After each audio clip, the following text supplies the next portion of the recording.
जय श्री कृष्ण, राधे राधे। आप सभी कृष्ण भक्तों का मेरे चैनल जोगन मीरा में फिर से स्वागत है।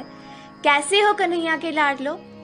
आज हम फिर से नए ज्ञान की बातें करने जा रहे हैं, सीखने जा रहे हैं कुछ। आज कोई श्रृंगार की वीडियो नहीं है, आज हम कोई श्रृंगार नहीं सिखाएंगे। आज हम बताएंगे कि पुष्टि मार्ग श्रृंगार या पुष्टि मार्ग सेवा क्या होती है। बहुत लोग कमेंट्स कर रहे थे कि पुष्टि मार्ग सेवा के बारे में बताएं, ये क्या होता है, इसके बारे में जानकारी मांग रहे थे। तो आज हमने इस पे वीडियो बनाई है। और वीडियो को आगे बढ़ने से पहले अगर आप न्यू व्यूअर हैं, अगर आपने मेरी वीडियो पहली बार देखी है तो प्लीज सब्सक्राइब कर दीजिएगा जोगन मीरा चैनल को, ताकि आने वाले टाइम में और भी आप नई नई चीजें सीख सकें और समझ सकें। तो चलिए कृष्ण भक्तों, वीडियो को आगे बढ़ाते हैं। जो ये पुष्टि मार्ग है, पुष्टि मार्ग मतलब ठाकुर जी का मार्ग, यानी ये जो मार्ग है वो वल्लभाचार्य संप्रदाय से जुड़ा हुआ है। यानी इसका मतलब ये होता है कि जो वैष्णव हैं, जो वैष्णव लोग हैं, जो वैष्णव जन हैं, वो पुष्टि मार्ग सेवा फॉलो करते हैं और वही मार्ग से वो ठाकुर जी तक पहुंचते हैं। अपन जो श्रृंगार या सेवा करते हैं वो ब्राह्मण संप्रदाय से जुड़ी हुई होती है। अब मैं आपको बताऊंगी कि ये जो पुष्टि मार्ग सेवा श्रृंगार है वो किसने शुरू किया था। जो ये पुष्टि मार्ग श्रृंगार सेवा है वो वल्लभाचार्य जी ने शुरू किया था बहुत पहले। तो इस सब की बारे में जानकारी आपको गूगल पे आराम से मिल जाएगी। आज हम वो बातें नहीं करेंगे, आज हम आपको सरल भाव में समझाएंगे कि ये पुष्टि मार्ग जो श्रृंगार और ये सेवा जो होती है, जो बातचीत होती है, वो क्या चीज है और अपन कैसे कर सकते हैं। क्योंकि बाकी चीजें तो आपको हर जगह गूगल पे मिल जाएगी, लेकिन ये जो जानकारी है वो आपको नहीं मिलेगी। इसलिए आइए अपन इसको समझते हैं। और प्लीज वीडियो को अंत तक देखिएगा ताकि आप इसको बराबर समझ सकें और आपसे कोई गलती ना होए। और अगर आपको वीडियो नहीं देखनी है तो आप मत देखिएगा, क्योंकि आधा अधूरा ज्ञान इस पुष्टि के बारे में जानने से आपको और आपके ठाकुर जी को बड़ी दिक्कत हो सकती है। इसलिए वीडियो देखें तो पूरी वीडियो देखें, अंत तक देखें, वरना ना देखें, ये मेरी आपसे रिक्वेस्ट है। तो देखिए, सबसे पहले क्या होता है इसमें, ठाकुर जी जो होते हैं, पहला चीज ये है कि इस संप्रदाय में जो भी वर्ड्स हैं, जो अपन जैसे लड्डू गोपाल बोलते हैं, तो यहाँ पर इस संप्रदाय में लड्डू गोपाल नहीं बोलते। लड्डू गोपाल को ठाकुर जी या लालन बोलते हैं। इसका अर्थ ये एग्जाम्पल था, इसका अर्थ ये है कि यहाँ पर जितने भी ठाकुर जी के श्रृंगार से संबंधित या जितनी भी साज सज्जा जो भी चीजें हैं, उसके एक पर्टिकुलर वर्ड्स हैं जो अपन नॉर्मल जो वर्ड्स यूज करते हैं लड्डू गोपाल या कृष्ण भगवान से संबंधित, वो सब वर्ड्स यहाँ पर यूज नहीं होते हैं और वहाँ यूज करना निषेध है, यानी गलत माना जाता है। दूसरा सेकंड पॉइंट ये है कि यहाँ पर जो ठाकुर जी होते हैं उनको पधराए जाते हैं। पधराना यानी एक तरह से स्थापित करना। और जब ठाकुर जी को वहाँ पे स्थापित कर देते हैं, उसके बाद वहां से ठाकुर जी कहीं और नहीं जाते हैं, यानी कहीं और नहीं हिलते हैं। जैसा कि आप जानते होंगे, हम कहीं बाहर जाते हैं तो ठाकुर जी को लेके जाते हैं, लेकिन इस संप्रदाय में ठाकुर जी एक जगह ही विराजमान रहते हैं, उनको कहीं ले जाया नहीं जा सकता। उनको हालांकि बाहर कहीं ले जाते भी हैं तो पूरी अलग ही उनका सिस्टम होता है, उसके रूल्स एंड रेगुलेशंस के साथ ले जाया जाता है। इसलिए अपन यहाँ से ठाकुर जी को कहीं नहीं ले जा सकते हैं। अब आता है तीसरा पॉइंट। जैसा कि आप जानते हैं कि हम कभी एक लड्डू गोपाल, 2 लड्डू गोपाल, 3 लड्डू गोपाल, जितने मन पसंद आए, युगल जी, जैसा भी अपन को विग्रह पसंद आता है, अपन ले आते हैं और सेवा करते हैं। लेकिन इस संप्रदाय में ऐसा होता है कि आपके पास एक ही लालन, एक ही ठाकुर जी पधराए हुए होने चाहिए। इसका अर्थ ये है, इनका पुष्टि मार्ग का जो है, यानी सिर्फ हमारे जो ठाकुर जी हैं वहीं तक का मार्ग हमें पहुंचना है, वहां तक ही हमें पहुंचना है। इसलिए हमारे एक प्रभु हैं और एक प्रभु के माध्यम से वो एक ही लालन रखते हैं। Fourth point. अब चौथा इसमें ये आता है कि जैसा कि हम बोलते हैं कि आपने हमारे ठाकुर जी के साथ क्या रिश्ता बना रखा है, क्या आप उसे भाई मानते हैं, बहन मानते हैं, जो भी रिश्ता है, लेकिन यहाँ पर इस संप्रदाय में ठाकुर जी को कोई भी रिश्ते से नहीं माना जाता है। वहाँ पर ठाकुर जी सिर्फ और सिर्फ हमारे परमात्मा हैं, हमारे सिर्फ एक और एक ही प्रभु है हमारे, और हमें वहाँ तक पहुँचना है उन प्रभु के पास। इसलिए वो कोई भी रिश्ता नहीं मनाया जाता है, वह हमारे आराध्य देव हैं और हमें उनके सामने पूरा समर्पित हो जाना है। तो यह इस संप्रदाय के भाव होते हैं। अब आइए नेक्स्ट चलते हैं। चलिए अब इस चीज को और सरल बनाते हैं आपके लिए और अच्छी तरह हम आपको समझाते हैं। हम शुरू करते हैं श्रृंगार से, साज सज्जा से। जैसा कि आप जानते हैं, हम ठाकुर जी लेके आते हैं तो उन्हें आसन पे विराजमान करवा देते हैं, ठीक है। लेकिन इस संप्रदाय में ये नियम होते हैं कि ठाकुर जी के सीढ़ियां होनी चाहिए, जिस सीढ़ियों पर खिलौने हों और उसके ऊपर ठाकुर जी का आसन हो, यानी गादी हो जो पूरी मखमल से अच्छी सी बनी हुई हो और ठाकुर जी वहीं विराजमान होते हैं। इसका अर्थ यह है कि ठाकुर जी की गादी और सीढ़ियां होना अनिवार्य है इसमें, इस संप्रदाय में। और हम यूज क्या करते हैं, हम नॉर्मल आसन लगा देते हैं। तो ये रही बात कि ठाकुर जी को आसन कैसे लगाते हैं इस संप्रदाय में।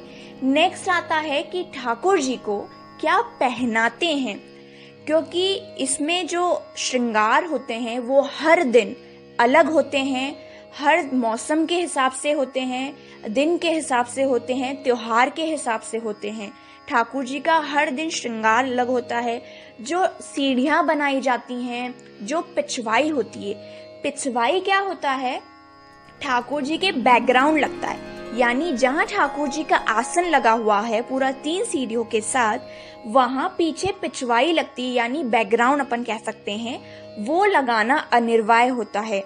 और वो जो पिछवाई होती है वो भी 30 त्योहार के हिसाब से या फिर डेली और हर वक्त चेंज होती है। वो भी अलग अलग कपड़ों में, अलग अलग डिजाइन में, अलग अलग, कभी गैया, कभी अगर वन का श्रृंगार हो रहा है, जंगलों का या फिर वृंदावन का लुक दिया जा रहा है तो पूरा वन का पिछवाई होगी, कभी गोवर्धन जी की पिछवाई होगी। तो सभी 30 त्योहार के हिसाब से वो पिछवाई होगी। अब नेक्स्ट आता है कि ठाकुर जी का श्रृंगार।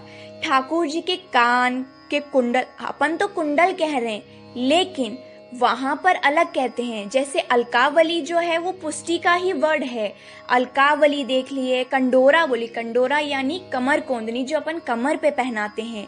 पायल, हासली मतलब हार। तो ये सब जो वर्ड्स हैं वो पुष्टि के हैं और वही वर्ड्स हमें यूज करने होते हैं उनके लिए जब हम वो फॉलो करते हैं। अब क्या होता है कि ठाकुर जी की ये जो श्रृंगार हैं इन सब का अलग ही है। अब हम क्या करते हैं, कोई हासली हो गई, कभी पहना दी, कभी नहीं पहनाई। लेकिन यहाँ जो हासली होती है यानी हार होते हैं वह ड्रेस के हिसाब से, हर चीज के हिसाब से चेंज होते हैं। और जो हासली है वो आप हासली की तरह ही पहना सकते हैं, आप उससे कंडोरा की तरह नहीं पहना सकते। तो ये सब नियम होते हैं। ठाकुर जी के पाग, कतरा, शीश फूल, ये सब श्रृंगार की चीजें होती हैं जो मैंने एक वीडियो भी डाली थी, तो आप देख सकते हैं वो क्या क्या होते हैं। मैं आपको लिंक डिस्क्रिप्शन बॉक्स में डाल दूंगी, आप जरूर देखिएगा। तो ये सब चीजें जो होती है अलग अलग कलर के, ये भी डेली चेंज होते हैं, वो भी 30 त्योहार के साथ, मौसम के साथ, दोनों सारी चीजें देखकर फिर ही चेंज होते हैं। और कभी कभी ऐच्छिक श्रृंगार भी होता है, यानी ठाकुर जी के इच्छा के अनुसार वो श्रृंगार होता है। तो ये सब जरूरी है, अनिवार्य है और चेंज करना ये सब चीजें। अब ये बात आती है श्रृंगार की, ठीक है। अब बात आती है ड्रेस की। अब क्या करते हैं हम, जो ठाकुर जी को ड्रेस पहनाते हैं वो कैसे पहनाते हैं, अपन फ्रॉक वाली ड्रेस या कभी धोती पहना देते हैं, कभी लंगोट वगैरह, कैसे भी, कभी अपन नग्न वस्त्र में भी नग्न में भी रख लेते हैं अवस्था में। लेकिन यहाँ ऐसा नहीं होता। यहाँ क्या होता है कि चीर वस्त्र पहनाए जाते हैं ठाकुर जी को और सिर्फ वही धारण करवाए जाते हैं। तो अभी मैंने नया वर्ड बोला है धारण, यानी ठाकुर जी को पहनाना नहीं, धारण करवाना। यानी ठाकुर जी को चीर जो वस्त्र होते हैं वही धारण करवाया जाता है, उसके अलावा कोई और वस्त्र धारण नहीं करवाया जाता। वो भी मौसम के अनुसार अलग अलग कपड़े में, अलग अलग क्वालिटी में आता है, अलग अलग रंग में, सब चीज़ें हर तीज त्योहार के हिसाब से ही पहनाया जाता है। अब दूसरी बात ये आती है कि हम हासली जब पहनाते हैं, हार जब पहनाते हैं या फिर कोई भी चीज़ ठाकुर जी को धारण करवाते हैं, तब अपन क्या करते हैं, गांठ लगा देते हैं। लेकिन यहाँ पुष्टि में क्या होता है कि गांठ लगाना बहुत ही पाप माना जाता है, यानी बहुत ही गलत माना जाता है, और उनके हिसाब से ठाकुर जी को श्रम पड़ता है। श्रम पड़ता है मतलब दर्द होता है, उनको परेशानी होती है उस गांठ लगने से। तो ये इनके नियम है। तो आपने देखा ये श्रृंगार के कुछ नियम है, ये सरल नियम मैंने आपको इसलिए बताए ताकि आप प्रॉपरली समझ सकें कि क्या है पुष्टि। इसलिए मैंने आपको थोड़ी थोड़ी चीज़ें बताई हैं ऊपर की, और आप डीप में जाएंगे तो बहुत ही गहराई है इसमें ही, क्योंकि ये अलग ही पाथ है एक अपने कृष्ण भगवान, एक ठाकुर जी तक पहुंचने का।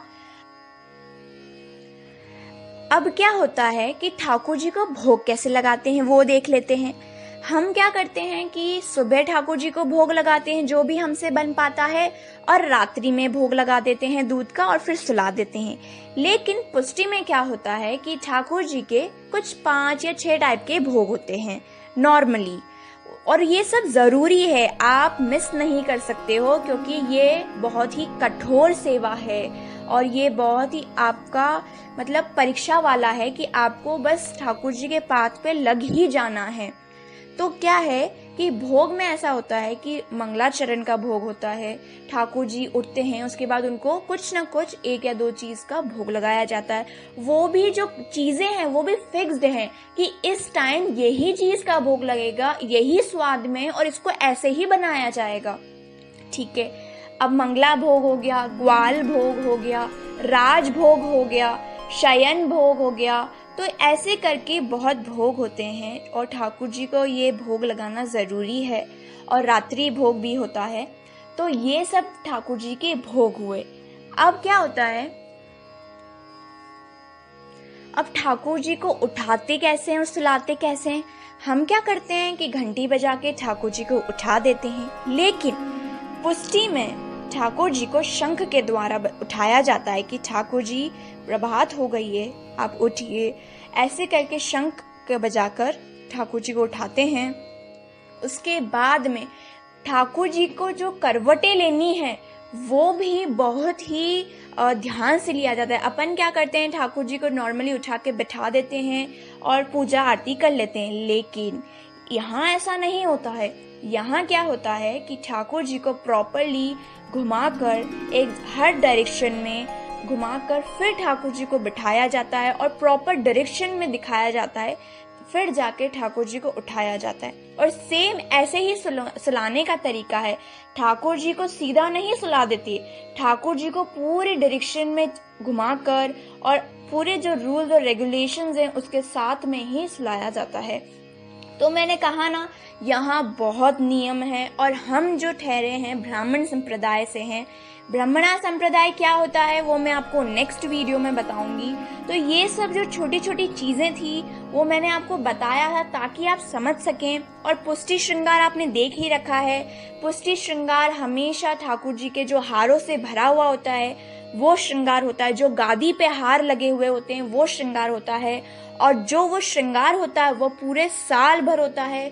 बस जो हार और ये सब चीजें होती है वो मौसम के हिसाब से श्रृंगार जो है ऐच्छिक श्रृंगार के हिसाब से या फिर तीज त्योहार के हिसाब से चेंज होता है, और पाग पगड़ी और ये सब चेंज होते हैं। तो आपको थोड़ा थोड़ा समझ में आया होगा कि ये पुष्टि होता क्या है। और अगर और भी कोई डाउट हो तो प्लीज कमेंट करिएगा, और अगर कुछ गलती हुई हो तो क्षमा करिएगा। जय श्री कृष्ण, राधे राधे।